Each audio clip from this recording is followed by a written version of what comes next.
कभी कभी क्रिकेट में एक स्पेसिफिक इनिंग पूरी जनरेशन को हॉन्ट कर देती है। अब ये लाइन सुन के हर इंडियन को 2023 का वर्ल्ड कप याद आ जाता है।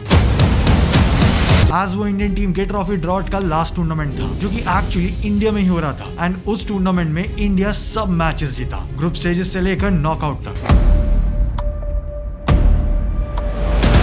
पर फिर फाइनल मैच, जहां पर सबसे ज्यादा उम्मीद थी इंडिया के जीतने के लिए, उसमें इंडियन टीम हार गई एंड करोड़ों इंडियंस का सपना टूट गया। बहुत खराब था। चूतिया बनाने का धंधा है। अरे नहीं मजा आया, लेकिन अंदर से मन टूटा हुआ है। बट ये चीज इंडिया के साथ पहली बार नहीं हो रही थी। इस ट्रॉफी ड्रॉट की शुरुआत हो चुकी थी साल 2014 से, जब हुआ था वो T20 वर्ल्ड कप, जिसमें इंडिया कुछ नहीं कर पाया। पहले 2007, 2011, 2013 में ट्रॉफी जीतने के बाद इंडिया के पास एक और मौका था ट्रॉफी को अपने नाम करने का। बट वो कहते हैं ना, क्रिकेट के कुछ पल स्टेडियम से ज्यादा हिस्ट्री और रिकॉर्ड्स की नोटबुक में लिखे जाते हैं। और 2014 का T20 वर्ल्ड कप भी कुछ ऐसा ही था, एक ऐसा टूर्नामेंट जिसमें इंडिया कुछ नहीं कर पाया। इवन इंडिया के सबसे बड़े मैच विनर प्लेयर में से एक युवराज सिंह, जिन्होंने 2007 T20 वर्ल्ड कप और 2011 के ओडीआई वर्ल्ड कप में अपनी मैच विनिंग परफॉर्मेंसेस से इंडिया को जितवाने में हेल्प करी थी, वो भी उस दिन कुछ नहीं कर पाए। एंड इवन अपनी स्लो इनिंग की वजह से वो ट्रोल तक हो गए। पर ये कहानी एक स्लो इनिंग्स की नहीं है, ये कहानी एक पूरे कैंपेन की है, एक ऐसी जर्नी की जिसमें इंडिया ने पूरा डोमिनेट किया। इतना कि सभी फैंस और एक्सपर्ट्स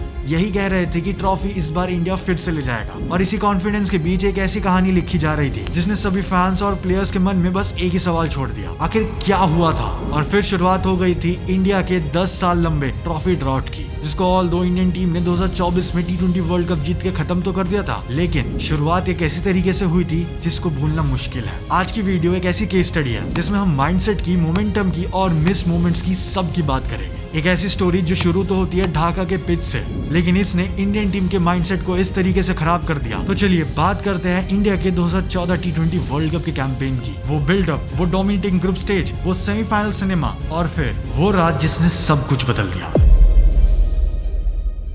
अब 2014 के T20 वर्ल्ड कप से ठीक एक साल पहले, साल 2013 में इंडियन टीम इंग्लैंड के क्लाउडी समर में MS धोनी की कैप्टेंसी के अंडर चैंपियंस ट्रॉफी को जीत जाती है। एंड उस पॉइंट पर इंडियन टीम वर्ल्ड क्रिकेट के बॉस मोड में थी। एंड सबको यही लग रहा था कि इंडियन टीम आने वाले कई सालों तक डोमिनेट करती रहेगी इसी तरीके से। पर जैसे साल 2014 आता है, चीजें पूरी तरीके से बदल जाती है। इंडियन टीम जितना ओडीआई और टेस्ट फॉर्मेट में स्टेबल दिख रही थी, उतनी T20 फॉर्मेट में नहीं लग रही थी। ऑल्दो कई प्लेयर्स IPL में अच्छा परफॉर्म करके आ रहे थे, मगर IPL में सुपरस्टार होना और इंटरनेशनल में परफॉर्मेंस देना काफी अलग चीजें रहती है। और इंडिया इस वर्ल्ड कप में एक बड़े चैलेंज के साथ भी उतर रही थी, और वो थी डेथ बॉलिंग। जहीर खान अब T20 में नहीं खेल रहे थे। शमी और भुवनेश्वर कुमार प्रॉमिसिंग तो थे, लेकिन इनएक्सपीरियंस भी थे। तो यहाँ पे सबसे बड़ा सवाल यही था कि एंड के ओवर्स आके संभालेगा कौन। ये सवाल जितना फैंस को परेशान कर रहा था, उतना ही टीम को। ऊपर से कैप्टन MS धोनी की फिटनेस भी। आज उन्होंने 2014 का एशिया कप भी मिस किया था। एंड टूर्नामेंट से पहले हर जगह यही सवाल था, will Dhoni be fully fit for this tournament. फिर सीन चेंज होता है बांग्लादेश के लिए, जहाँ की पिचेस पे इंडियन टीम 2 हफ्ते पहले ही एशिया कप खेलती है। Slow, tacky, turn friendly.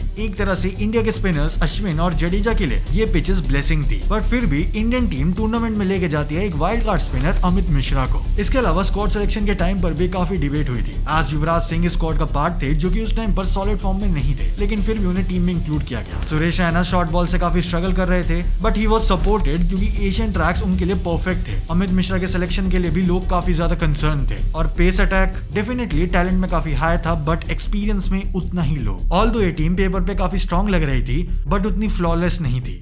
वो वाली बात नहीं आ रही थी। एंड इन सभी चीजों को पीछे छोड़कर इंडियन टीम एंट्री लेती है 2014 के T20 वर्ल्ड कप में। एक चैंपियन टीम जिसमें कॉन्फिडेंस तो काफी था, बट उससे ज्यादा क्वेश्चंस भी थे। बांग्लादेश के ह्यूमिड मार्च में टूर्नामेंट स्टार्ट होता है और इंडिया का सबसे पहला ही मैच होता है पाकिस्तान के अगेंस्ट। इस राइवलरी की टेंशन, नॉइज और प्रेशर को बताने की मुझे नीड बिल्कुल नहीं है। इस मैच में पाकिस्तान पहले बैटिंग करती है और इस मैच में MS धोनी भी एक क्लियर प्लान के साथ आते हैं। स्पिन, स्पिन और सिर्फ स्पिन। उन्होंने 20 में से 13 ओवर्स बस स्पिन से ही करवाए थे। एंड इवन इस मैच में पहला ही ओवर वो अश्विन को दे देते हैं। फिर अश्विन की वेरिएशंस, जडेजा की एक्यूरेसी और अमित मिश्रा के ड्रिफ्ट, इससे पाकिस्तान का मिडिल ऑर्डर एक ट्रैप में फंस जाता है और उनका बैटिंग लाइनअप फिर कोलैप्स भी हो जाता है। एंड 20 ओवर के बाद पाकिस्तान ने बनाए 130 फॉर 7। अब देखा जाए तो 131 का टारगेट लगता तो काफी सिंपल है, पर पाकिस्तान जैसी बॉलिंग लाइनअप के आगे it was actually hard task. Chase के टाइम पर इंडियन बैटिंग लाइनअप में काफी प्रेशर था, बट क्राउड में इंडियंस की रोर थी, जिस वजह से इंडियन बैट्समैन का कॉन्फिडेंस हाई रहा। रोहित शर्मा और शिखर धवन काफी केयरफुल स्टार्ट देते टीम को। फिर विराट कोहली के compose 36 run and even Suresh Raina के 35। इस सब की वजह से इंडियन टीम इस टूर्नामेंट का फर्स्ट मैच काफी आसानी से जीत जाती है। एंड टूर्नामेंट के पहले मैच को जीतने के बाद से ही मैसेज काफी क्लियर था, इंडियन टीम यहाँ पे पार्टिसिपेट करने नहीं बल्कि जीतने के लिए आई है। फिर सेकंड मैच होता है वेस्ट इंडीज के खिलाफ। इस मैच में पहले वेस्ट इंडीज बैटिंग करती है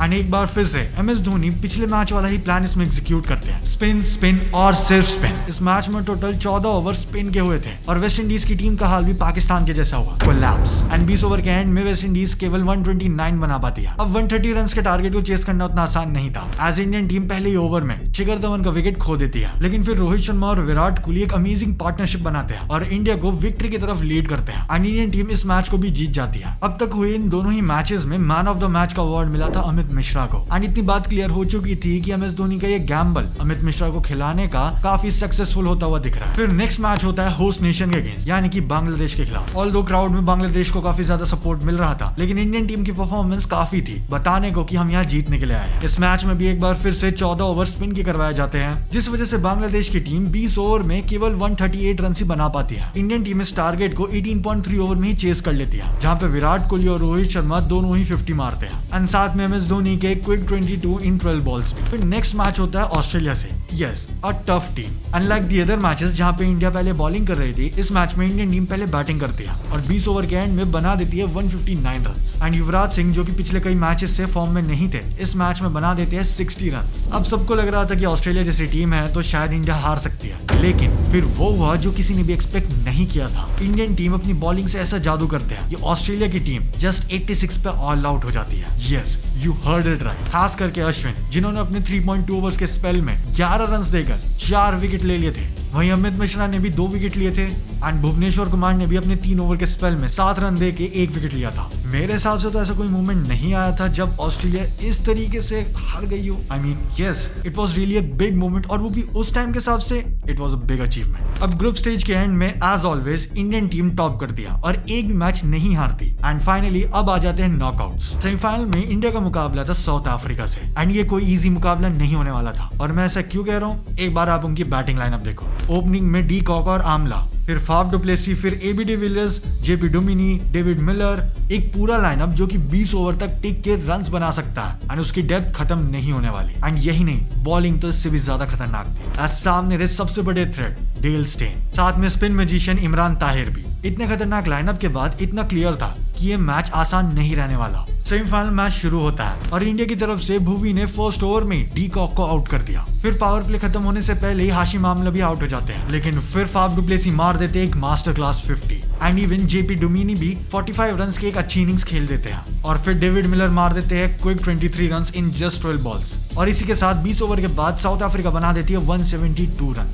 इस टूर्नामेंट के पिछले मैचेस के हिसाब से ये टारगेट काफी ज्यादा था। अब वैसे ये मैच थोड़ा टफ बन चुका था, पर यहाँ पे एक इंटरेस्टिंग चीज ये है कि साउथ अफ्रीका टोटल 4 पेसर्स के साथ खेल रही थी, वहीं पर इंडियन टीम 13 ओवर स्पिन के करवा चुकी थी। इसमें इंक्लूडेड था हमारा स्पिन ट्रियो जडेजा, अश्विन और अमित मिश्रा। लेकिन वहीं साउथ अफ्रीका के साथ चीजें कुछ अलग थी, आज उनके पास स्ट्रॉन्ग स्पिनर्स नहीं थे। फिर आती है इंडियन टीम इस टारगेट को चेस करने के लिए। स्टार्टिंग में ही रोहित शर्मा और अजिंक्य रहाणे इंडियन टीम को एक डिसेंट स्टार्ट देते हैं, लेकिन फिर आते हैं विराट कोहली, जो कि खेल देते हैं one of the finest inning in this game. आज वो मार देते हैं 44 बॉल्स में 72 रन एंड इंडियन टीम ये मैच 5 बॉल रहते ही 6 विकेट से जीत जाती है। एंड इसी मैच में मूवमेंट आता है जब MS धोनी लास्ट बॉल पे मैच जितवा सकते थे, बट वो शॉट नहीं मारते, जिसमें नेक्स्ट ओवर में विराट कोहली इस मैच को फिनिश कर पाए। That's great stuff.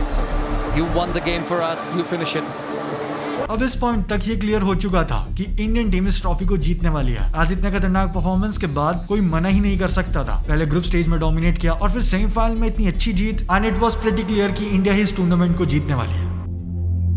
बट वो कहते हैं ना, जैसा हम सोचते हैं वैसा कभी नहीं होता एंड यहाँ पर भी वही चीज हुई, क्योंकि इंडिया जिस टीम के अगेंस्ट सेमीफाइनल खेल रही थी वो कोई मामूली टीम नहीं थी। वो थी श्रीलंका, जो कि 2007 से लेकर 2014 तक लगातार 4 ICC फाइनल में जगह बना चुकी थी, लेकिन वो चारों के चारों हारी थी। यानी कि उनके अंदर इस बार बहुत ज्यादा ही फ्रस्ट्रेशन थी एंड बहुत ज्यादा डेस्परेशन भी इस ट्रॉफी को जीतने के लिए। जो हंगर उस टाइम पर श्रीलंकन टीम में थी वो शायद इंडियन टीम में भी ना हो। ऊपर से ये tournament Sri Lankan legends Kumar Sangakkara और महिला जयवर्धने का लास्ट होने वाला था, so it was actually a great moment for them to retire. सो श्रीलंकन टीम और फैंस यही चाहते थे थे कि वो इस टूर्नामेंट को जीते एंड वो अपने लेजेंड्स को अच्छा फेयरवेल दे पाए। फिर आता है मैच का वो दिन 6 अप्रैल 2014।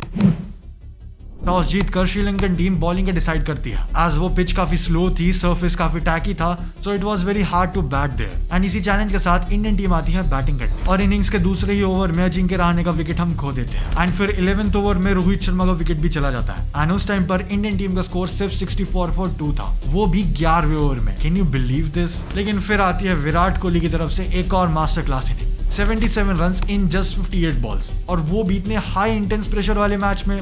लेकिन जहां उन्हें सपोर्ट की नीड थी वहां उतना सपोर्ट उन्हें मिल नहीं पाया। एज युवराज सिंह जो कि खुद एक मैच विनर प्लेयर है, वो उस मैच में वो परफॉर्मेंस नहीं दे पाए जिसकी सबसे ज्यादा नीड थी। उन्होंने 21 बॉल्स में सिर्फ 11 रन ही बनाए। ऑल्दो उन्होंने एंकर का काम काफी अच्छी तरीके से किया, बट ये एक T20 मैच है एंड यहाँ पे बॉल वेस्ट करना एक बहुत बड़ी गलती रहती है एंड वो उस प्रेशर को उस वे में हैंडल नहीं कर पाए जिसकी हमें नीड थी। और इनिंग्स के एंड में इंडियन टीम बनाती है 130 रन 4 विकेट के लॉस पर। अब देखा जाए तो ये टारगेट उतना कुछ खास नहीं था, लेकिन जैसे कि मैंने कहा कि पिच बैटिंग करने के लिए काफी हार्ड थी, तो चांसेस थे कि अगर इंडियन टीम को मौका मिला तो उस मौके को फायदे में बदल सकते हैं अपने स्पिनर्स की वजह से। फिर आती है श्रीलंकन टीम बैटिंग करने के लिए। सेकंड ओवर में ही मोहित शर्मा कुशल परेरा को आउट कर देते हैं एंड इवन पावर प्ले के एंड से पहले ही दिलशान भी आउट हो जाते हैं और 10th ओवर की लास्ट बॉल पर महिला जयवर्धने भी एंड उस टाइम पर स्कोर आ चुका था 65 for 3 पर, जो कि एक्चुअली सिमिलर था इंडियन टीम की बैटिंग से भी एंड इस पॉइंट पे लग रहा था कि मैच किसी भी डायरेक्शन में जा सकता है, इंडिया भी जीत सकती है, श्रीलंका भी जीत सकती है।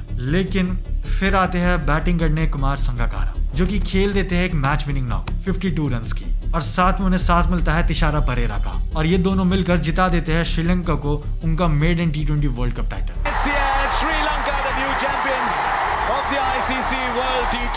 अब ऑफ कोर्स ये इंडिया के लिए एक हार्ट ब्रेक था, एक बहुत बड़ा हार्ट ब्रेक था, क्योंकि हम ऑलरेडी 2011 का ओडीआई वर्ल्ड कप फिर 2013 की चैंपियंस ट्रॉफी जीत के आ रहे थे and it was actually obvious कि इंडियन टीम इस टूर्नामेंट को भी जीत जाएगी। आफ्टर ऑल जो पूरे टूर्नामेंट में परफॉर्मेंस रही थी it was very clear. But वहीं श्रीलंका के लिए ये एक बहुत बड़ी जीत थी। पहले 2007 के ओडीआई वर्ल्ड कप में हारना, फिर 2009 के T20 वर्ल्ड कप में हारना, फिर 2011 के ओडीआई वर्ल्ड कप में हारना और फिर 2012 के T20 वर्ल्ड कप में हारना। लगातार 4 ICC फाइनल में परफॉर्म करना, फिर फाइनल में जाके हार जाना बहुत ज्यादा पेनफुल चीज थी। बट 2014 के T20 वर्ल्ड कप ने उनके लिए सब चीजें बदल के रख दी। It was a big thing. ऊपर से उनके लेजेंड्स का रिटायर होना एक अच्छी जीत के बाद, this reshaped, they deserve this. But अब अगर हम इंडियन टीम की बात करें तो ये हार कोई मामूली हार नहीं थी, क्योंकि 2014 की इस हार के बाद हम फिर 2015 का सेमीफाइनल हारे, फिर 2017 का फाइनल, फिर 2019 का सेमीफाइनल, दोनों ही world test championship finals and even 2022 का T20 सेमीफाइनल और फिर 2023 का वर्ल्ड कप फाइनल भी, जो कि एक्चुअली हमारे घर में हो रहा था। बट ये पूरे 10 साल का पीरियड बन गया एक ट्रॉफी ड्रॉट इंडियन टीम के लिए, जिसमें इंडियन टीम को ट्रोल किया गया, हेट किया गया एंड इवन चोकर्स का टैग भी दे दिया गया। ऑल्दो सभी वर्ल्ड कप जिसमें इंडियन टीम हारी थी या फिर चोक कर गई थी, उनमें इंडियन टीम ने परफॉर्मेंस अच्छी जरूर दी, लेकिन फिर भी वो रिजल्ट्स नहीं मिले जिसके हम हकदार थे। अगर आप चाहते हो कि मैं इस पूरे 10 साल के पीरियड के ऊपर एक डेडिकेटेड वीडियो बनाऊं अबाउट आवर ट्रॉफी ड्रॉट, तो कमेंट करके लिख देना trophy drought. I will try my best to make this video as soon as possible for you. Well, ये थी कहानी इंडिया के 2014 के T20 वर्ल्ड कप की। अगर आपको 1983 वर्ल्ड कप विन के ऊपर वीडियो देखना है तो यहाँ पर क्लिक करो। अगर सौरव गांगुली के ऊपर वीडियो देखना है तो यहाँ पर क्लिक करो और मुझे इंस्टाग्राम पे फॉलो करना मत भूलना। Thanks for watching, see you in the next one.